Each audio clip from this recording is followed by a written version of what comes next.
देश के अंदर रहने वाला प्रत्येक मुसलमान अपनी माँ से ज्यादा और प्रत्येक हिंदू, प्रत्येक सिख और प्रत्येक ईसाई अपनी माँ से ज्यादा अपनी भारत माँ से प्यार करता है। और किसी का जाति, किसी का धर्म और किसी का मजहब देश से गद्दारी करना नहीं सिखाता। ये चीज मैं आपको बता दूं। और जो लोग गद्दारी करते हैं उनकी कोई जाति, कोई धर्म और कोई मजहब नहीं। कि विश्व का जितना भी मुसलमान है या विश्व के जितने भी मुल्क हैं वो इस बात को जानते हैं कि अगर पाकिस्तान चलता है, पाकिस्तान की रोटी अगर चलती है तो आतंकवाद के पैसों से चलती है।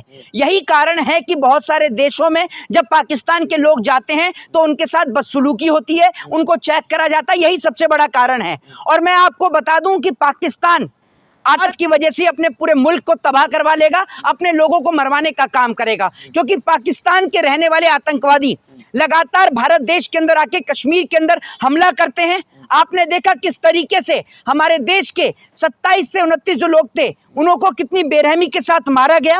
उन लोगों का क्या कसूर था, उनका क्या दोष था, आप मुझे बताइए, जिनको आतंकवादियों ने धर्म पूछकर उनको मारा गया। और सबसे बड़ी बात यह है कि ऐसे लोग पूरी मानवता के लिए एक बड़ा खतरा है। और पाकिस्तान को मुंहतोड़ जवाब देने का काम हमारे देश की बेटियों ने किया। जिस तरीके से एक और हमारे देश की बेटियों का सिंदूर उनसे मिटाया गया तो हमारे देश की सरकार ने इसको नाम दिया ऑपरेशन सिंदूर। और जिसके चलते हमारे देश की बेटियों ने पाकिस्तान को उसी की भाषा में, उसी के घर में घुसकर मुंहतोड़ जवाब दिया। और ऐसे ही देश की बेटियों को आज पूरा देश सलाम करता है। और ये तमाचा उन लोगों के मुंह पर भी है जो लोग ये कहते थे कि भैया इस देश के मुसलमान पंचर बनाते हैं। उनके पिता जरूर पंचर बनाते हैं, लेकिन उनकी बेटी जो है वो इस देश के अंदर भारत देश का नाम रोशन कर रही है, देश के तिरंगे का नाम रोशन कर रही है। देश के तिरंगे का जो पीछे तिरंगा देख रहे हैं इसका गौरव ऊंचा करने में लगी हुई है। और कहीं ना कहीं ये तमाचा उन लोगों के मुंह पर भी पड़ा है जो लोग इस देश के अंदर नफरत के चलते देश को बांटने का काम कर रहे थे।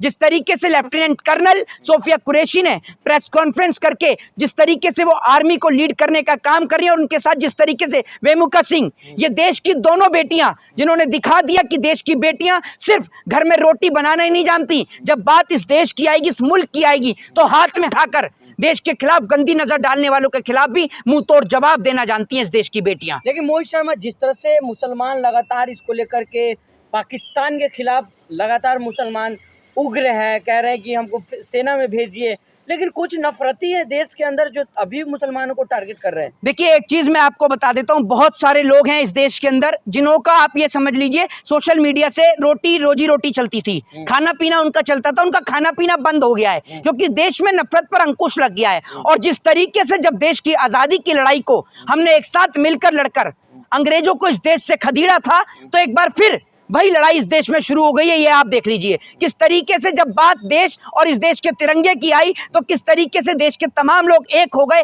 हिंदू, मुस्लिम, सिख, ईसाई एकजुट होकर जिस तरीके से आज पाकिस्तान को मुंह तोड़ जवाब दे रहे हैं। ये बात उन तमाम आतंकवादियों के मुंह पर कड़ा तमाचा है जिन्होंने धर्म पूछ के लोगों को मारा। और ये उन्होंने सोचा था कि भारत में लोग जाति, धर्म और मजहब के नाम पर बढ़ जाएंगे। ये उनकी एक गलत सोच है। भारत में कोई भी जाति, धर्म और मजहब के नाम पर नहीं बटेगा। और जब बात इस देश की आएगी तो हम हिंदू, मुस्लिम, सिख, ईसाई बाद में हैं, सबसे पहले हम भारतीय हैं। और भारतीय होने के नाते हमारा फर्ज है कि हम इस देश के खातिर, इस देश के तिरंगे की खातिर हम अपना जीवन, अपनी जिंदगी इस देश को समर्पित कर दें। मोहित शर्मा, क्या आप युद्ध चाहते हो? देखिए, एक चीज मैं आपको बता दूं, जो आप बात कर रहे हैं ना युद्ध की, युद्ध कौन चाहता है ये मैं आपको बताता हूं। युद्ध कोई नहीं चाहता, युद्ध कोई नहीं चाहता। जिनके पिता युद्ध में हैं, यानी आर्मी में हैं, उनके बेटे कभी नहीं चाहेंगे कि युद्ध हो। जिनके बेटे आर्मी में हैं, उनके पिता कभी नहीं चाहेंगे युद्ध हो। जिनके पति आर्मी में हैं, उनकी पत्नी कभी नहीं चाहेंगी कि युद्ध हो। युद्ध कौन चाहता है? जिनका कोई नहीं है आर्मी में, वो लोग युद्ध चाहते हैं।